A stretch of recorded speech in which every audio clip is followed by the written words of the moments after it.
Selamat pagi, saudara-saudaraku.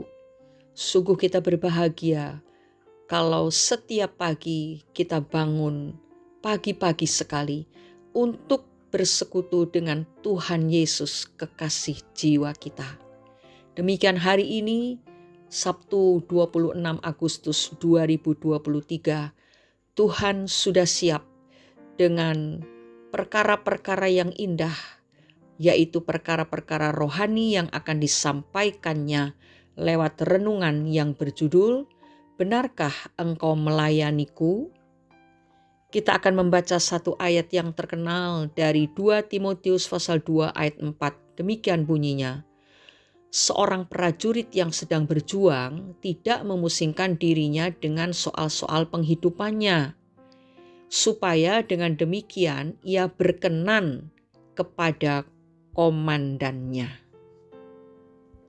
Suatu kali ada seseorang yang mendengar di hati nuraninya kata-kata atau kalimat-kalimat sebagai berikut. "Engkau berkata bahwa engkau melayaniku.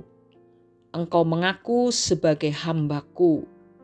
Di gereja, jemaatku menganggapmu sebagai pelayan yang setia, yang telah memberikan banyak waktu dan tenaga bagi pekerjaanku. Aku mengakui komitmenmu yang tinggi terhadap pekerjaanku. Aku juga tahu betapa banyak jam tidurmu yang engkau korbankan untuk melayaniku. Engkau mengajarkan firman kepada jemaatku, menguatkan yang lemah, dan menghibur yang susah. Kadang-kadang engkau berkhotbah dan jemaatku diberkati melalui khotbahmu." Waktu terus berjalan, banyak kejadian di dalam pelayanan yang membuatmu mulai tidak bergairah. Engkau menganggap bahwa apa yang engkau lakukan selama ini sia-sia.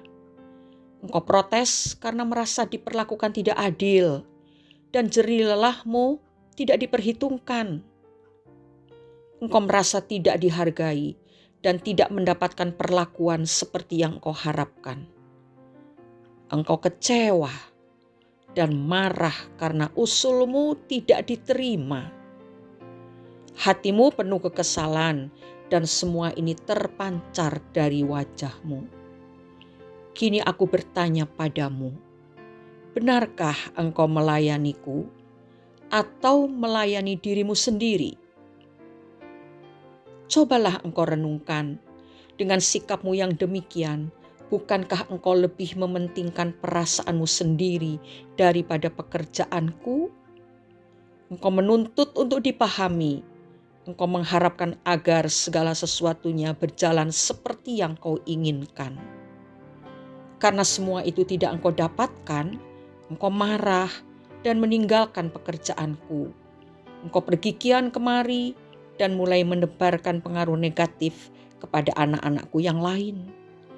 Aku sedih melihatmu, anakku. Ternyata engkau bukan melayaniku, tetapi melayani dirimu sendiri. Saudara-saudaraku, sebagai pelayan-pelayan Tuhan, apakah saudara sebagai seorang gembala jemaat, atau sebagai penatua, atau sebagai pemusik, sebagai pemimpin pujian dan penyembahan, sebagai penyanyi, sebagai usher, sebagai petugas kolektan, guru sekolah minggu, dan tugas-tugas lain yang mendukung jalannya ibadah, sebagai pelayan pada multimedia, dan juga pelayan yang mengatur lighting sepanjang ibadah berlangsung. Kita perlu mengajukan pertanyaan yang sama terhadap diri sendiri. Benarkah aku melayani Tuhan atau melayani diriku sendiri? Hamba yang sesungguhnya tidak mengejar kenyamanan diri, tidak meminta perhatian ataupun penghargaan.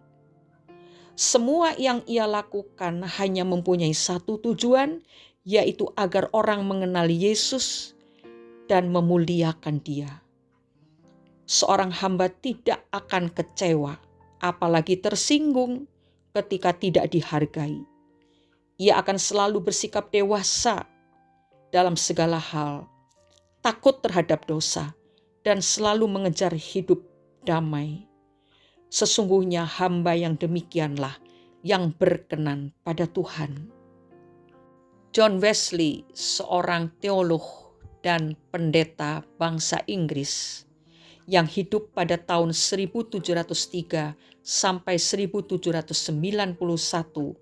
pernah mengemukakan sebuah pernyataan sebagai berikut. Berikan kepada saya 100 pengkhotbah yang tidak gentar terhadap apapun kecuali terhadap dosa, dan yang tidak merindukan apapun kecuali merindukan Allah. Dan saya tidak peduli apakah mereka itu pendeta atau orang awam, karena orang-orang semacam itu sajalah yang akan menggoncangkan pintu neraka dan mendirikan kerajaan Allah di dunia ini. Saudara-saudara, apa yang dikatakan oleh John Wesley, biarlah itu menggores hati kita. Meskipun saudara bukan pelayan, bukan worship leader, bukan pendeta yang berkhotbah, juga bukan pelayan perjamuan kudus dan sebagainya. Tetapi saat saudara berada di dalam suatu gereja, di rumah Tuhan, saudara beribadah di sana, saudara juga orang-orang yang diperhatikan Allah, orang-orang yang melayani Tuhan lewat pujian dan penyembahan, lewat kesetiaan saudara untuk beribadah. Hal ini yang harus kita perhatikan dengan sungguh-sungguh. Kita harus membenahi hidup kerohanian kita. Kita harus mencari Tuhan dan membenci dosa. Sehingga pelayanan-pelayanan yang kita lakukan, sehingga ibadah yang kita lakukan setiap hari-hari ibadah membawa dampak yang besar bagi diri kita sendiri, lalu dampak itu juga akan mengalir menyentuh orang-orang lain yang berada di sekeliling kita. Pernahkah saudara membayangkan menjadi seorang pelayan Tuhan yang sedemikian itu, sehingga pintu neraka goncang dan banyak orang yang bertobat oleh karena melihat dan mendengar kesaksian hidup saudara? Mari kita bertanya pada diri masing-masing. Itu sebabnya pagi ini saya persilahkan saudara datang langsung kepada Tuhan dan berurusan dengan Tuhan. Membawa hidup saudara apa adanya. Mengakui segala kekurangan, kesalahan dan dosa.